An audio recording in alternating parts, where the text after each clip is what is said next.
জয়গুরু বন্ধুরা, সবাই কেমন আছো? আশা করি সব ভাই অনেক অনেক ভালো আছো। আর তোমরা সবাই দেখে ভাবছো যে আমি রেডি সেডি হয়ে কোথায় যাচ্ছি। তো সেটা নিশ্চয় তোমাদের সঙ্গে শেয়ার করব যে কোথায় যাচ্ছি। আর চারিদিকের সিনারিটা দেখো, এত সুন্দর, ভীষণ ভালো লাগলো আর কি দেখে। তো দেখো ফাইনালি এসে গেলাম। তো এসে গেছি এই যে নার্সারিতে। তো ভাবলাম কিছুটা ফুলের চারাগুলো নিয়ে যাব। তো তার জন্য অনলাইন থেকে অনেকগুলো এনে লাগিয়েছি। তো সেই চারাগুলো জানি না, একদমই ভালো ছিল না, চারাগুলো হয়নি। তো তার থেকে বেছে বেছে কিছুটা চারা নিয়ে নিলাম আর কি, কারণ সন্ধ্যা হয়ে গেছে আর একদমই দেখা যাচ্ছিল না যে কী গাছ আনবো বা কী গাছ আনবো না।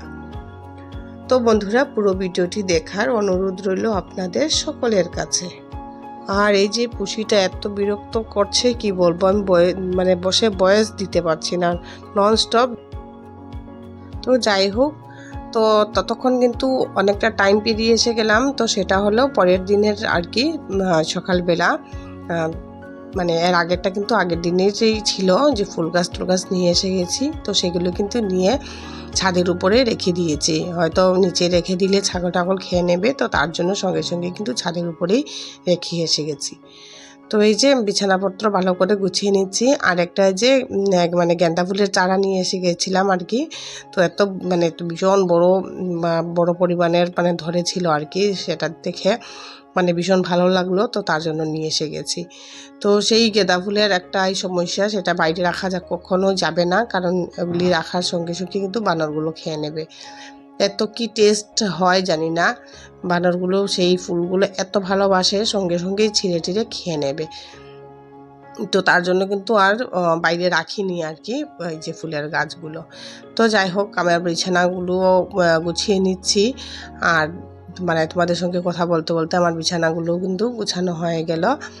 আর বাচ্চাদেরকে কিন্তু স্কুলে পাঠিয়ে দিয়েছি, কারণ স্কুলে না পাঠালে কিন্তু এগুলি কাজ করাটা একদমই অসম্ভব হয়ে যায় আর কি। তো স্কুলে পাঠানোর সঙ্গে সঙ্গে আমি কিন্তু ঘর দুয়ার গুছিয়ে নিই, তারপর কিন্তু এই যে খাবার বানাতে যাব। তো এক সাইড করে কাজটা করে নিলে কিন্তু ভীষণ একটা ভালো হয় আর কি, কিন্তু সেটা কিন্তু সবসময় সম্ভব হয় না। এই যে বিছানাটা গুছাবো, তারপর কিন্তু চলে যাব ব্রেকফাস্ট বানাতে। তো বিছানাটাই শুধু এখন গুছিয়ে নেব আর কি। তো বিছানাটা গুছিয়ে নিলে কিন্তু অনেকটা কাম শেষ হয় আর কি। ভীষণ একটা সকাল দিকের বিছানা গুছানো, কি বলবো, একটা যেমন যুদ্ধ আর কি। এত কিছু থাকে বিছানার উপরে, সেটা কিন্তু এত টাইম লেগে যায়, কি বলবো। এই যে 3টা ব্ল্যাঙ্কেট আছে, একটা লেপ আছে, তো সব কিছু মিলিয়ে এতগুলো কি গুছাতেই কিন্তু ভীষণ টাইম লেগে যায় আর কি। তো যাই হোক, আমি যতটুকু পারলাম গুছিয়ে রেখে দিলাম আর কি, কারণ স্কুল থেকে আসার পর কিন্তু আবার এই যে শোবে। তো দেখো, আমি বিছানাটা গুছিয়েই জাস্ট কিন্তু বিছানা গুছিয়েছি, আর তারপর কিন্তু চলে আসলাম এই যে ব্রেকফাস্টটা বানাতে। তো আজকে রুটি শুটি ভাবছি বানাবো না, এত সর্দি কাশি হয়েছে, তো কী বলবো, রুটিটাও খেতে কিন্তু একদমই ভালো লাগছে না। তো ভাবলাম যে আজকে একটু ঝাল টাল করে একটু ম্যাগি বানাবো। তো ম্যাগি বানিয়ে খাবো আর কি, হয়তো মুখেও একটু রুচি লাগবে, ভালো লাগবে, তার জন্য।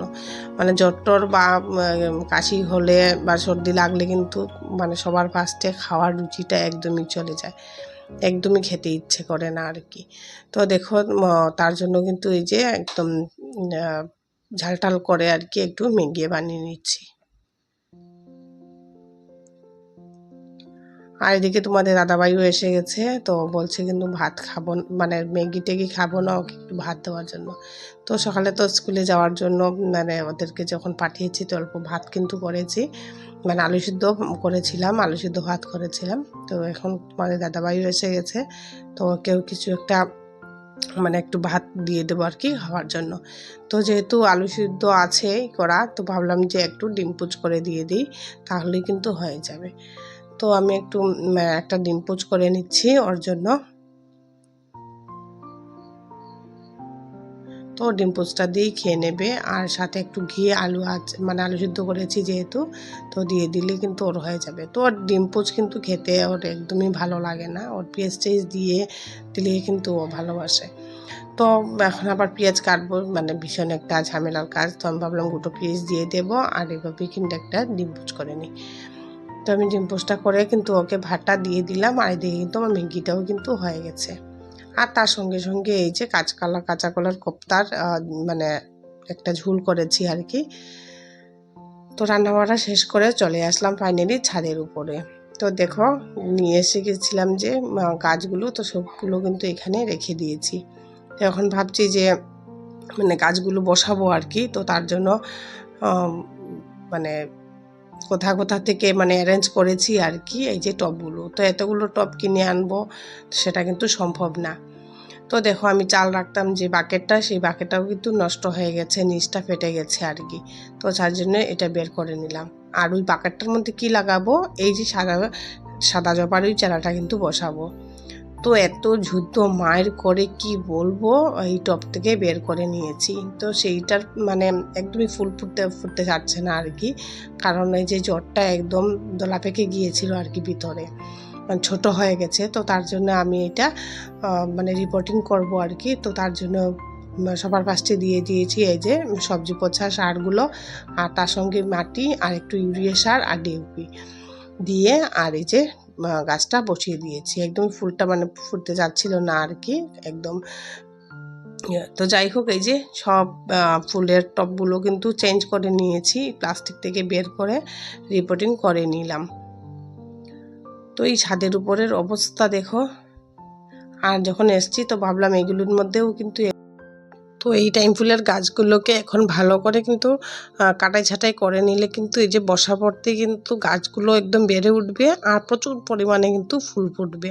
তোমরা দেখেইছো কিন্তু মানে এই যে বর্ষার সময় এত ফুল ফুটে কি বলবো। তো তার জন্য একদম কিন্তু মানে কেটে নিলাম আর কি, একদম ছোট ছোট করে কেটে নিলাম, বা গুড়ির মাটিগুলোকে ভালো করে এই যে কাটি দিয়ে একদম কুড়ে দিলাম আর কি। আর তো সারের জল তো আমি দিয়েই থাকি, আর মানে সবসময় তো আমি জৈব সারই ইউজ করে থাকি। আর কখনো হয়তো আমি মানে অন্য গাছে ইউজ করি আর কি। তো এই ফুল গাছগুলোতে আমি একদমই করি না। তো কত বড় হয়েছে দেখো টাইম ফুলের গাছগুলো, টবগুলো একদমই দেখা যাচ্ছে না আর কি। তো কাটতেও কিন্তু ভীষণ খারাপ লাগছিল আর কি। তো যাই হোক মানে না কেটে দিলে কিন্তু ফুলটাও ভালো হবে না আর গাছগুলোও বাড়বে না। তো তার জন্য একদম মানে সুন্দর করে কেটে নিয়েছি। আর বর্ষার মধ্যে একদম কিন্তু ভরে ফুলটা ধরবে আর কি। তো তার জন্যই কেটে নিলাম।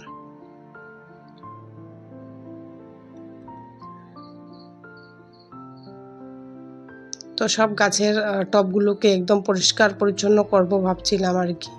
আর এই যে গোলাপ গাছের জন্য কিন্তু একটা যে কেচির মতো হয় গাছ কাটার, তো সেটা অর্ডার করেছি আর কি। সেটা আসার পর কিন্তু গোলাপ গাছগুলোকেও কিন্তু মানে একটু ডালগুলো একটু ছাটিয়ে দেবো আর কি। তো এই গাছটা ভীষণ বড় হয়েছে, আর দেখতে মানে কাটবো কি কাটবো না সেটা ভাবছিলাম আর কি। তো ফাইনালি কিন্তু কেটেই নিলাম। তো যাই হোক বন্ধুরা, আজকের মতো এই পর্যন্তই। দেখা হবে নেক্সট আরেকটি ভিডিওতে। আর আজকের এই ভিডিওটি যদি তোমাদের ভালো লেগে থাকে তাহলে প্লিজ লাইক করো, কমেন্ট করো আর চ্যানেলটাকে সাবস্ক্রাইব করে রাখো। তো ততক্ষণ ভালো থাকবেন, সুস্থ থাকবেন। নমস্কার।